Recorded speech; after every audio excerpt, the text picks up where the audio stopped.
All right, welcome back. Thanks for hanging out. Mr. Credit here, guaranteeing to make you smarter than everyone else. Save the station in your dial. This is one of those articles that is really worth bringing to your attention. It was on Yahoo Finance, directed from credit.com.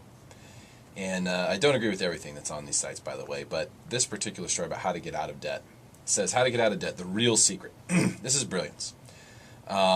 And this is from someone who wrote this, worked for a company called Ready for Zero, which helps people get out of debt.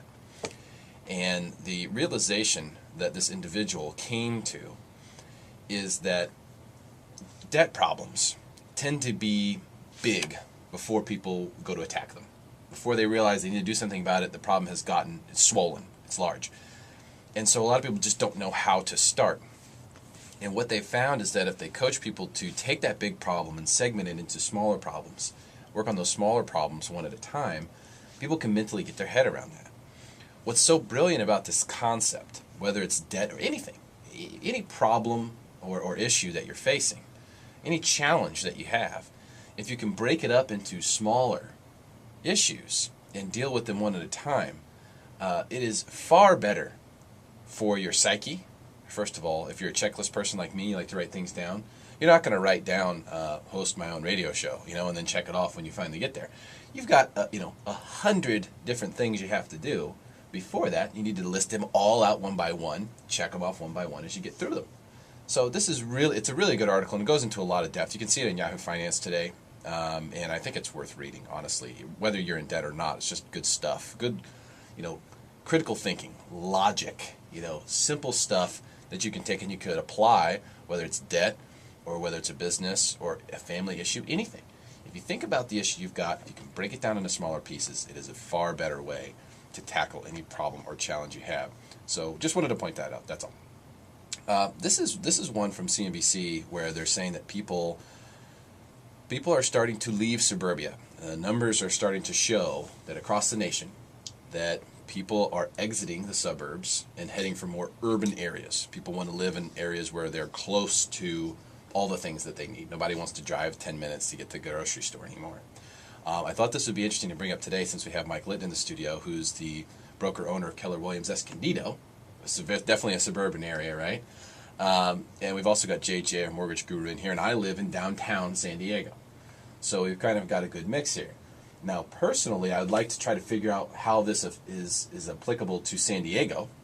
JJ is someone who helps people buy homes all over San Diego County. You have kind of an idea, okay, where people are coming from and where they're going. You can see both of those things. Have you noticed any trend along those lines in the past year or two? No, I really can't. I wouldn't be able to pinpoint a certain trend. I can say that I do see a lot of people moving from what some people would call sort of suburbia and like Carmel Valley, which is very dense, family-oriented, to try to get out of that a little more North County to places like Alevinheim or, on the skirts of Rancho Santa Fe to get a little more space and openness. So you see people going the other direction. The other direction. That's what I see. That's on the higher end, though. I think the younger people, the first-time home buyers, want to be close. They want to be close to transportation. They want to be close to the, whether it's downtown or, some sort of maybe walkability factor to restaurants, that sort of thing. So the opposite, I would say, suburbia mentality to more the urban. But on the higher end stuff, I see people trying to get out of the suburban. Could be a generational thing. It's a demographic shift. Okay. It's a demographic shift. I have clients, for instance, that, and this is a shameless plug, I have a listing in Ramona that we've plugged before on the show, 1935orange.com, and it's a multi-million-dollar home, right? This is amazing. And my clients are empty nesters, and they're wanting to move closer to San Diego. It's about families. It's about kids. Their kids are now grown. Their kids have moved out of the home. That's happening a lot. You see 10,000 baby boomers minimum a day, average, a day retiring. Okay, baby boomers are retiring, and it's all about time with baby boomers, right? They don't necessarily want to live in suburbia, for instance. They want to live somewhere where they can be around things that are happening. So I have a friend, for instance, that I was in high school with that she and her husband just sold their home in Escondido. They moved down to downtown San Diego. We're currently in the process of finding them a place in downtown San Diego. Why? Because they don't have any kids at home anymore. They don't have those types of ties. And so now they can go, quote unquote, this is their words, not mine, go have some fun. Right? Well, because Petco's down there, everything's down there, right? I mean, Charger Park, Charger Stadium potentially is coming down there. The whole thing, everything, the action is happening downtown. I get it. I totally get it. It's demographics. I wouldn't take my kids in a million years and move downtown. I wouldn't do that. But once they're gone, once our kids have grown and they've moved out of the house and that type of thing, I don't need a 2,500 square foot house. It's 4-bedroom, 3-bath. I don't need that. Right. Well, the reason I brought this up is because I've lived in the same place for over 3 years now, going on 4 years, gee, Christmas, and in downtown at M2I, which is 10th and Island. And what I've seen take place as far as turnover and tenants in my building has been incredible. So it used to be very young. There seemed to be a lot of younger people there. Not partiers necessarily, but there were definitely a lot more parties, a lot more noise going on. And now I see new tenants. When I see people moving in, they look they're retired. Right.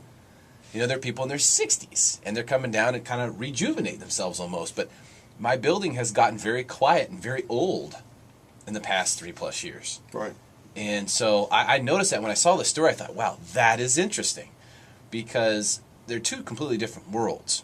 But if you want to be in the middle of the action, the more urban setting, definitely makes sense. I mean, we don't have to drive anywhere. I can walk to Ralph's and Albertsons and Petco Park and about 100 different places to eat or grab a beer. So, we've and when gas prices are at $4 a gallon, that's pretty cool. Yeah. And there's tons of, businesses as well. Don't get me wrong. There's lots of different places of business in that area as well. So there's a lot happening right there. There's just a lot you have access to. And so it makes sense to me. And when you walk to the store, JJ, you just don't have any traffic jams that you're involved in, right?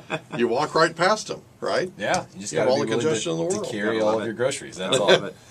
Interesting stuff, guys. So I really appreciate you both taking the time to come in today. JJ, our mortgage guru, AskJJNow.com. Mike Litton, the broker owner of Keller Williams in Escondido.